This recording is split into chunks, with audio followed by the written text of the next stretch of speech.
집을 팔기 위해서 위로금 형태로 주었다고 알려진 홍남기 부총리에 관해서 한 말씀 드리겠습니다. 지금 홍남기 경제부총리가 위로금을 주고 세입자를 내보내기로 해서 여론의 비난이 커지고 있습니다. 30일 청와대 국민청원 게시판에는 홍남기 부총리님의 퇴거 위로금은 얼마입니까? 라는 제목의 청원이 올라와 있습니다.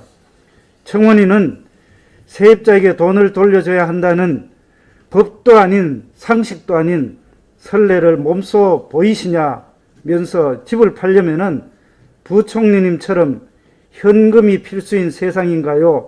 라고 묻고 있습니다. 홍남기 부총리는 이 청원에 분명히 답을 해야 할 것입니다. 홍 부총리가 지급한 위로금은 도대체 얼마입니까? 본 의원도 물어보겠습니다. 영화관 암표 사듯이 세입자의 계약갱신 요구권을 진짜 샀습니까? 대한민국 경제수장이 준 위로금은 이제 집을 팔면은 관례가 되고 국민도 따라야 하는 그런 것입니까? 임대차 3법 시행 3개월간 서울 아파트 가격이 평균 3,755만 원 정도 올랐다는 보도가 있습니다. 포털 부동산 사이트를 확인해 보니까 홍남기 부총리 아파트는 3개월 만에 전세값이 1억 수천만 원 올랐다고 이렇게 나와 있습니다.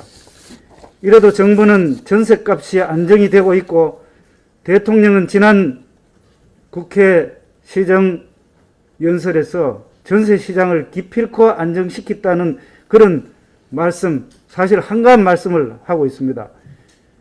전셋집 풍기에 전세가격 폭증, 세입자는 전셋집 계약하려고 제비뽑기를 하고 또 집주인은 세입자 내보내려고 위로금까지 줘야 하는 이 현실, 도대체 누구를 위한 이런 법입니까? 이번에도 정부가 되지도 않을 대책을 쏟아낼 뻔 지금 하고 있습니다.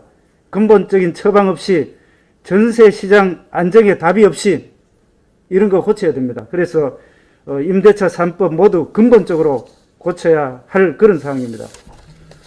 다음은 미대선 이후의 상황에 대해서 우리 정부가 해야 될 부분에 대해서 한 말씀 올리겠습니다. 오늘은 미국 대통령 선거 투표가 시작되는 날입니다.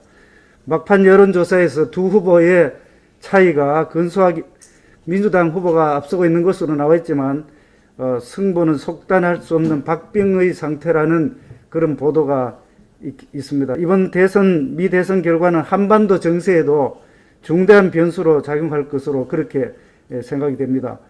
두 분 중 어느 분이 당선되든 우리는 거센 풍랑에 맞설 각오를 해야 될 그런 상황일 것 같습니다. 신냉전 체제로 돌입하는 초강대국 미국과 중국 줌 사이에 끼어서 안보와 통상 분야에서 선택을 강요당할 일이 더 잦아질 수 있다는 말씀입니다. 특히 미중 갈등 속에서 한국 외교가 선택의 갈림길에서 혹독한 실험대에 올랐을 가능성이 더 커지고 있다는 말씀입니다. 한마디로 한 치 앞을 점치기 힘든 불확실성의 시대가 계속될 가능성입니다. 문재인 정부는 미 대선 결과와 관련된 여러 가지 시나리오를 상정을 하고 있을 것입니다만 치밀한 컨틴전시 플랜을 포함한 여러 가지 시나리오를 검토해야 할 것입니다. 당장 만약에 여러 가지 보도가 있기는 합니다만 만약에 미국 대선 불복이라든지 소송과 같은 전례 없는 상황이 벌어진다면은 전 세계 금융시장은 블랙 스완을 넘어서 네온 스완으로까지도 갈 가능성이 있다는 것입니다.